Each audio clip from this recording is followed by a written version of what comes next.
ใจกู้ถอยตั้งแต่หูความตั้งเมื่อน้อยแม่บอกเคยก้อยฟอเป้ามีแต่ยาบัวคำนั้นเล่ามาตายละเจ้าไก่กาถ้าย่ายังอยู่บ่มีปัญหาย่านั่นป้ากลัวแม่ผู้สร้างมันอดปากมันได้เนาะถ้ามีย่าเนี่ยแม่ย่าบัวคำหอบจุมลูกไว้ตั้งแต่เป็นคนลูกจำได้เนี่ยถ้ามีย่ารักษาลูกทำได้เป็นคนแม่ถ้าจะบุกลูกฆ่าลูกเหมือนแต่เมื่อนั่นแหละเขาเนี่ยอยากจะพังตายละหลานเนี่ยยังอย่าว่ากำต่ออันกันนั่นแต่ความโกรธามืดขึ้นของนางวิไลมืดลูกว่าต่ออันได้น่ะนี่โอ้สร้างกำนั้นวิไลได้ยินกำอังก็ด่าขนังบ่ย่างว่าย้อนมีเมื่อครั้งก่อนนั้นยามเมื่อกอดตั้งป้ามันกูนี่ไข่ซ้ำกินยางวนน่ะสารจะคับเฮือมันโอ้ยงวนน่ะสารจะคับเฮือมันเลือดก่อนหลอดใสแต่ว่าป้อมึงกับญาติใจขอมึงไหนห้ามไว้กูจะฆ่ามึงแต่เมื่อละอีตรงคันตั้งแต่เมื่ออยู่ในตอกละกูจะฆ่ามึงเหมือนสั้นย่ามึงนะกับป้อมึงเนี่ยขอกูไว้ฮ่อก่อนอันมึงได้เป็นคนเนี่ยด่าทักล้มขึ้นเนาะมืดลูกถามต่ออันได้ไขความจริงขายความอันนี้ออกมาลงคันได้ยินแหละโตตำอกตึงน้ำตาปังเพี้ยว่าแม่คิดจะฆ่าตั้งแต่เมื่ออยู่ในคันแม่หักเขาแต่รู้อย่าเอานางนึงอยู่ในนงคันก็ให้ปั่นไปปั่นมานี่เกิดนาวันนั้นใดพ่อดีพ่อมึงนั้นได้ตายเป็นผีเพราะมึงกาลีตัวสวยเกิดตังมึงเกิดป่อตายมันของบ่อลังกูนี่ตึงจังเหียล้ำละทุกฮือกูมึงตึงบ่อกำวิไลว่ากำเจ็บแกนอินโดนงคานทุกใจเหลือแสนแม่มาอูเมนเรื่องเก่าเล่าต้นนะแสนอินดูแม่แผ่เนื้อยนได้เกิดเป็นคนก็อดตุกเลยหนีออกไปพลาดพลุกยามเดึ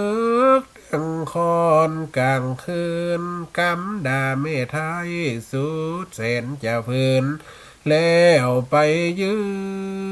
นหน้าลานแม่ป้าลวดนอนโคตรตัวนั่งให้ศพหน้าจนถึงเวลาตอนเจ้าแม่ว่าอันน้องคันกันเลยแต่หนีตึงคืนให้ไปนอนกอดเขาของงอดอยู่ตีร้านก๋วยเตี๋ยวของแม่ป้าปานนี้เต้าจนพ่อแจงดูจนถึงเวลาตอนเจ้า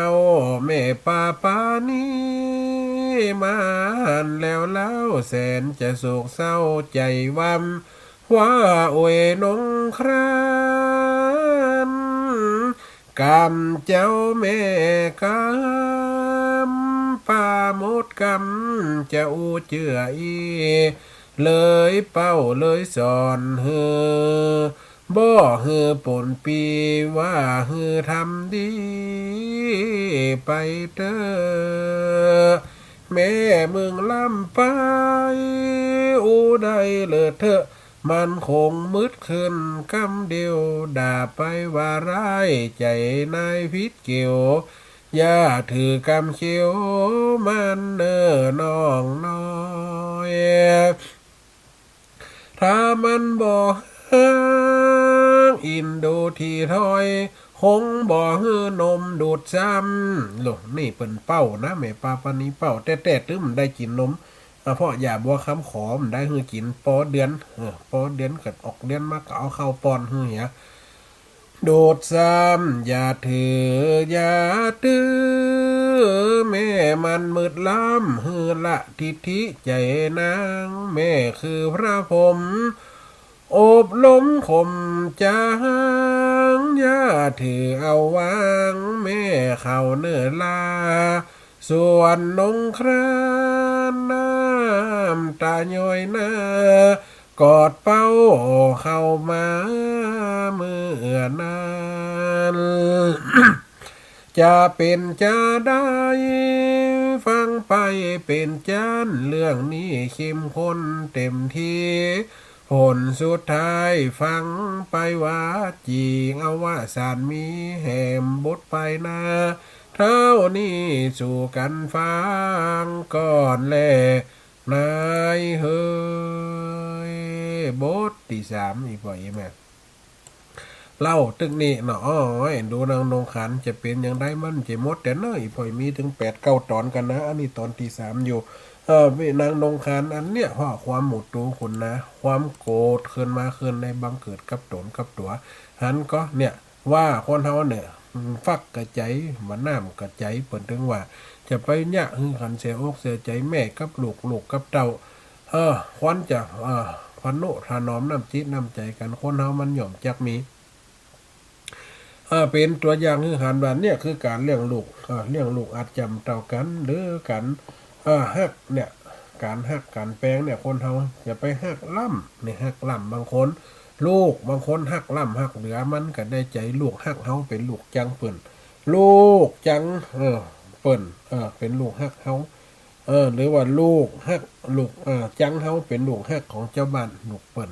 มันย่อมจักมีอีปล่อยแม่คติสอนใจมันจะเป็นเรื่องเราจะได้อีปล่อยแม่ฟังกันไปเนาะฟังกันไปเรื่องลูกฮักได้กินหนังลูกจังได้กินโดกมาถึงตอนตี3เก่าถึงนงคันกันนาดีเอ็นดูสังเวชไปขอเปิ่งก็ปานีพอดีปานีเปิ่นกะหันอกหันใจพอหันมาแต่น้อยหู้เรื่องหู้เล่ามาแต่ต้นกันเลยเป้าสอนอันเนี้ยเปิ่นมาได้แต่บางคนเนี่ยสอนคือพ่อคือแม่สอนให้ลูกจังป่อจังแม่บางคนสอนให้ป่อแม่อันจังลูกเพื่อนบ้านน่ะสำคัญคนที่อยู่รอบข้างเขาเนี่ยสำคัญเปิ่นห้องว่ายุเงินล้ำตำเงินหลวอยู่เงินแตกแยกเป็นกกโยกเอาความบัดดีมาเล่ามึงกันสมควรนะแม่มึงมาตึ้มดีมันจะฆ่าจะเนี่ยมึงมาแต่เหมือนเฮาป้าจะอู้ให้ฟังจะว่าอันติ้มดีบางคนนี่จังแปมมาปิกขึ้นมาหานี่บางคนนะทำชั่วเปิ่นตัดเขาเหมือนอยู่ในไซละอย่าบางคนก็จะจังปอจังแม่เอาพอเขาพอในรายการกะหันกันจัดหนักเนาะพอในรายการพออย่างในรายการทีวีหันเกิดขึ้นมาก็มีเรื่องมีแล้วติหันติดตัวสอหาปอหาแม่ทีนี้ออกบ้านออกจองไปเนาะบางคนก็เป็นจะอันไปเนี่ยอีปล่อยแม่เป็นตัวอย่างในการฟังเฮือใดสารละฟังเฮือใดประโยชน์ความเขาเนี่ยจะไปหักเบี่ยงย่ำแคมนะจะไปเนี่ยอย่างเฮมันตัดบวมเหลือใยตัดใจมันเหลือหักมันกระตึ้มพอดีนะอีบ่อยแม่เนาะในการฟังหน่อยเดียวเขาจะได้พบปะกับพระอาจารย์มหาสมศาสตร์ตอนเนาะเวลาส่งท้ายรายการนะโยมแม่สมพรบุญมาปะตักมาไหวแม่ฟังอย่างเน้อแม่สอบนิทานอย่างนี้เอ็นดูนางเอกเจ้านะนี่โยมแม่อำพรบุญมาปะนะตั้งพ่นแทนดอกไม้พ่นเนาะ ตั้งแทนดอกไม้อันนี้ผมตักมาในเซตไหนปล่อยแม่เนาะผมฟังกันตลอดฟังทั้งเขื่อนลำปางโดยฟังทั้งเขื่อนสีขาวโดยนั้นนี่ก็ลิงสัญญาณไปหลายตีหลายตั้งอีปล่อยแม่ก็ได้ฟังกันไปเนาะฟังกันไปชัดเจนดีนะช่วงนี้ฝนตกทั้งใดมันก็ย่อมจากมีฝนฟ้าห้อนทั้งใดก็ย่อมจากมีแดดคนเฮามันก็ย่อมจากปะจากปบตามเหตุตามห้อยตามกองตามอารมณ์ของธรรมชาติที่จะมาฮิตพันหรือว่าติดแปดมาติดแปดเนี่ยคือเป็นไปสมกับความที่เป็นโลกมนุษย์สากลเพราะว่า ทุกอย่างเกิดขึ้นตั้งอยู่ดับไปมีร้อนมีเย็นมีหนาวมีความอบอุ่นหรือว่ามีความสุขใจสบายกายมันก็ย่อมจะมีเนี่ยสิ่งใดที่จะเอามาเป็นสาระธรรมะฟังกันเอามาเตือนสติกันเอามาอีพ่ออีแม่ได้ฟังกันก็ถือว่าเป็นเรื่องที่สอนใจด้วยฟ่องสอนจิตด้วยฟ่องเนอะอีพ่ออีแม่เนาะถ่ายรายการเนาะก่อนจะเข้าถึงว่าอาจารย์มหาสมศาสตร์กับฟังทั้งสายนี่ก็ได้เนาะสายแรกเข้ามาไผจ้ะสาธุเจริญพรสาธุเจริญพรเนอะไว้สัตว์เจ้าท่านอาจารย์ไม่คุยเปลี่ยนฟังอยู่นะเจ้าสาธุฟัง90.25ไม่วางเรดิโอชัดเจนเจ้าไม่วางเรดิโอชัดเจนเจ้าม่วนอยู่นะม่วนอยู่สาธุเนอะเป็นกำลังใจท่านนะเจ้าสาธุยมแม่เนอะทั้งสามเมืองคนเนอะยมป่อยมแม่เพิ่นโทรกันเข้ามาฝ่องมาทักทายกันกันยินดีอยู่เนอะอีปล่อยแม่น่ะกันยินดีในการเข้ามาแจ้งสถานีชัดเจนเพราะนั้นป้าใส่ทั้งยมป่อยมแม่ที่ไปป้ากันที่วัดแม่ห้องไข่นะหลายคนนะบางคนกับมาหันหน้าวันนั้นเป็นวัดโตนเนี่ยก้าอีหลวงวันนั้นจะอูไม้2 คนนะกับพระอาจารย์แก้วเก๋ปกติจะไปเตะไปอย่างจัดรายการด้วยกันมันก็จะได้พบได้ปะกันเป็นสหธรรมิกธรรมด้วยกันเนาะสาธุเจริญพรเด้อสาธุตลอดเนาะเปิดน้อยๆเนี่ยฟังก็ไปเนี่ยละออนใช่ไหมอีน้องขานก็สาธุเนอมันจะได้มันนำหัวเปิดขานหัวเปิดตายเนี่ยหัวเปิดเกิดว่าอันลูกเกิดไว้คาปล่อยก็เปิดคนเขามันเกิดอันเนาะ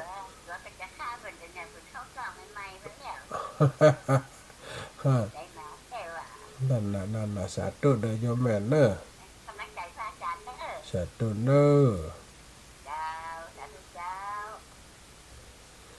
สาธุเจริญพรสาธุเนอสาธุแม่สุแก้วศิลาพร3 ตอนที่ 3อยู่เนอฟังกันไปเลยเนอสาธุเข้มข้นไปติ๊กสาธุสาธุเนอสาธุเนอสาธุเนอเจริญพร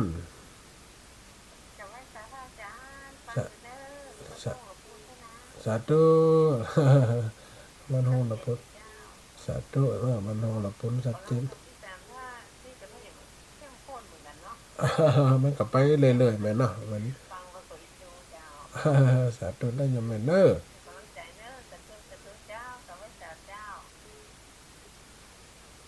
สาธุเจริญพรสาธุขาประจำฮะเสียงน้อยสีจะเป็นว่าใดวันนี้แต่ว่าไปคืนดอยมาอันเปิ่นตายในป่ามันอย่างจะเป็นสาวโลไปถอนซบมามันเลยสีมันอัน จะเป็นวัดเหรอแหละ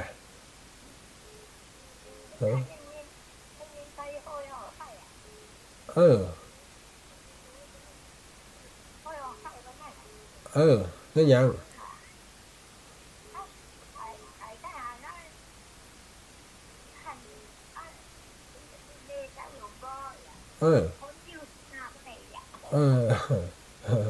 สาธุเนอสาธุเนอสาธุเจริญพรเนอสาธุยมแม่เนอทางภาคเหนือเนาะ สาธุเนอะหมอนนี่เนาะเป็นละครชีวิตเนาะมุดประฟัน เจ้าเดี๋ยวถามเขาทักไว้ตลอดนะเจ้าสาธุเนอะสาธุเนอะขอบใจท่านอาจารย์ด้วยเจ้าสาธุสาธุเจ้าไว้สาเจ้า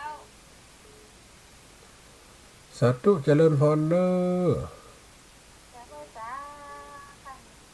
พระอาจารย์มหาเสน่ห์สาธุ ทำมาต่างกวางกับมนที่ช่วยอำเภอในใจในเจ้าเอเมื่อนั้นเนาะดันอันการการแล้วได้ฟังก็ เจ้าไม่คำฟังบู๊ม่วนลุงค้านนะแม่มันอย่างว่าพักแต่ว่าเนาะเพิ่นว่าเพิ่นฆ่าปออีเพิ่นว่าโอ้ยเก่งแม่นเด้อกลับไปกลับมานั่นเนาะน่ะก็ไปกับมันเฮาไปคิดใจอันมันก็เป็นใจอันได้แม่นเนาะเจ้านั่นน่ะสาธุเด้อ แก่แม่ป้อมไปงานขาวดำด้วยเนี่ย โด แม่มันจะไปงานขาวดำแม่ยังยิ้มพระอาจารย์เอาไม้เนี่ยไปสักกเออว่าอันหลักการแล้วได้ฟังไงมาำกันแล้วได้ฟังจงกันแล้วแม่จะไปงานขาวดำนะพี่งานว่าเปิดสายแล้วเอออันนั้นตอนนั้นมันตอนเช้าเนาะตอนที่อันนี้นะ สาธุสาธุเด้อเจ้าชาวบ้านสารเนี่ยสาธุแม่จะมากำลังสาธุเด้อโยมไม่ใจคำโยมไม่สาธุเจริญพรสาธุเจริญพรสาธุโยมแม่ทั้งได้จ้าสันซ้ายไม่เจ้านะแม่เนาะไม่สีฟันเนาะ เสียงมันเบาอย่างมันได้ยินเหรอเออเสียงมันเบาไปไม่ค่อยได้ยินชัดเจน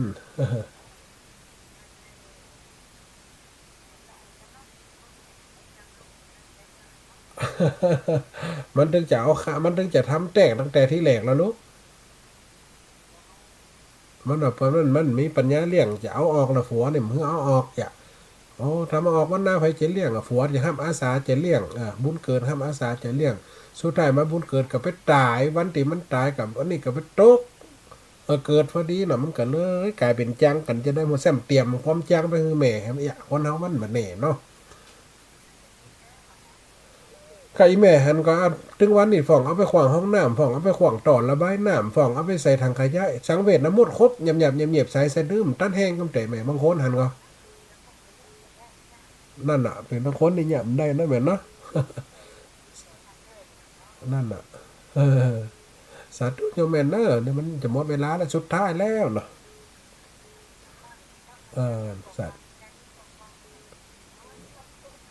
มันพูดแต่ว่ามันได้เข้าแต่ว่าอันทิ้นงานติดเลยมันได้ไหมสาธุแม่เนอเวลาหมดเวลาเนาะสบายเนี่ยสาธุเนอเวลาหมดเวลาสายแหมกำสาธุเจริญพรปฏิกรรมสิครับเลยสาธุเนอยมปอนหนานเนอครับวันนั้นประเทศวันอะไรนะวันที่จำว่าอยากที่ตลอดครับสาธุเนอเดี๋ยวน้อจะเป็นครับสาธุเนอปอนหนานเนอเจริญพรเนอครับก็ฟังที่สถานีอันสตาร์วิดีโอนั้นน้อยครับเนสาธุเนออันนี้ตั้งนานหน่อยตั้งหูเพียงเหมือนฟังกันจัดปอนหนานเนอเวลาหมดพอดีป่ะสาธุเนอสาธุเนอสาธุเนี่ยอีปอยแม่คนเฮาลูกจังแม่จังลูกก้าเลี้ยงว่าอันเนี้ยมันก็ย่อมมีเฮาหันข่าวตลอดกับหน้าที่สังเวชเหมือนกันนะเวลาหมดเวลาอีปอยแม่เนอะหมดเวลาแล้วคนฟังรายการขอส่งสัญญาณโอจ๋าปากป้อนพอนาฬิกาไหลมาเลียงคอนสูดตังลาจรนัดพบวันนี้ลาไปอังคารหน้าข่อยครบบรรจบในเวลาจะมาโอจ๋าต่อไปมันนาสาธุเจริญพร